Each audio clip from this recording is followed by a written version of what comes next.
nakatanggap kami ng isang napapanahon at napakahalagang impormasyon na dapat talakayin.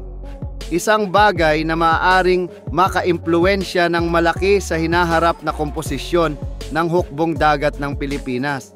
Ayon kay Captain John Percy Alcos, tagapagsalita ng Philippine Navy, magpapadala ang hukbong dagat ng isang espesyal na inspection team patungong Japan sa susunod na buwan upang masusing suriin ang kondisyon ng 6 na barkong pandigma na kabilang sa Abukuma-class destroyer escorts na balak kuhanin ng Pilipinas. Ang hakbang na ito ay bahagi ng mas malawak na layunin ng modernisasyon ng hukbong dagat at pagpapalawak ng kakayahang depensang pandagat sa gitna ng lumalalang mga hamong pansiguridad sa rehiyong Indo-Pasipiko. Tatagal ng humigit kumulang 2 linggo ang inspeksyon at sasaklaw sa teknikal na pagsusuri ng bawat barko.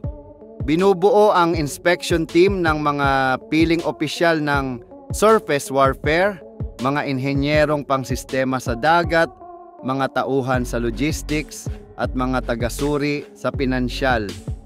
Bawat isa ay may dalang espesyalisadong kaalaman upang masigurong kumpleto at malalim ang pagsusuri sa kahandaan at kakayahang patakbuhin ang mga barko. Kabilang sa kanilang checklist ang mga mahahalagang aspeto tulad ng integridad ng hull, sistema ng armas, mga elektronikong pangnabigasyon at panglaban, makinaryang pangpropulsyon at mga support systems na nasa barko.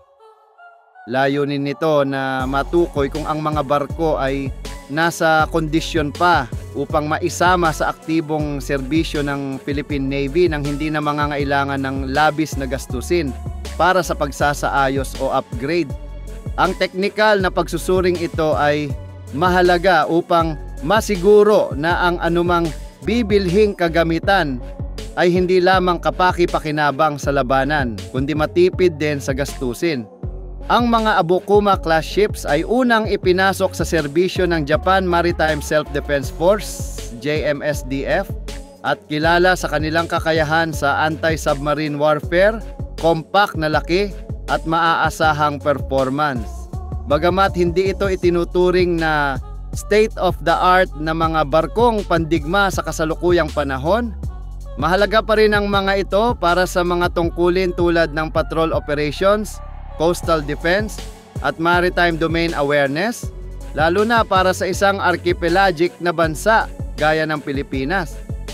Sa pagbisitang ito, titingnan din ng Philippine Navy ang antas ng suporta na maibibigay ng Japan pagkatapos ng transfer, kabilang ang pagsasanay, pagkakaroon ng spare parts at posibleng mga upgrade package.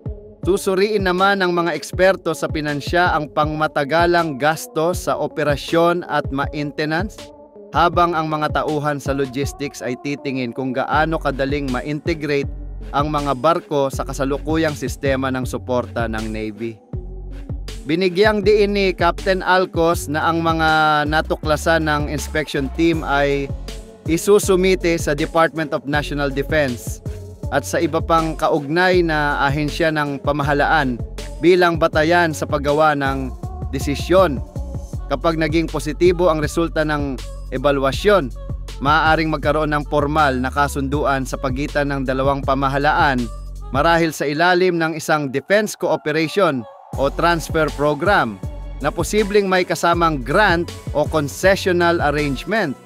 Ang planong ito ay kaakibat din ng Horizon 3 Defense Modernization Program ng Pilipinas na layuning palakasin ang maritime defense posture ng bansa bago sumapit ang taong 2030.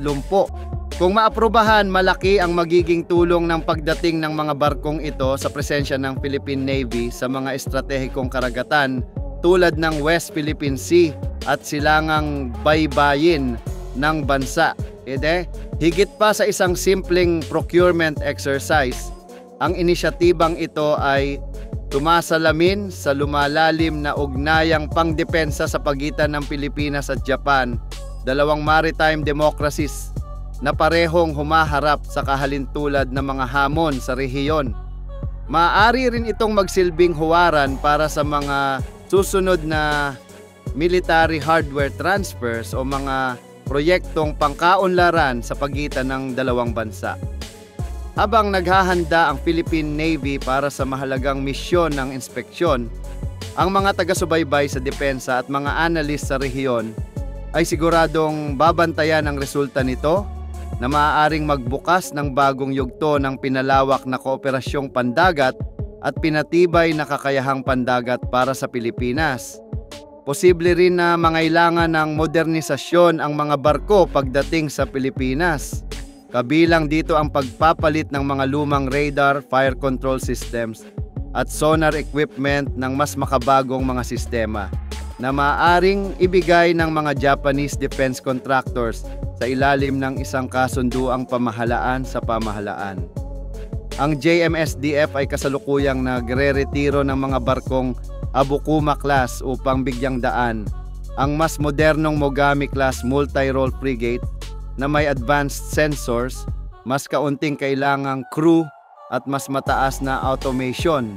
Dahil dito, nabibigyan ng pagkakataon ang mga bansang tulad ng Pilipinas na may pangangailangan sa mga capable na barko ngunit kulang sa budget o kakayahang industrial na gumawa ng sarili na makinabang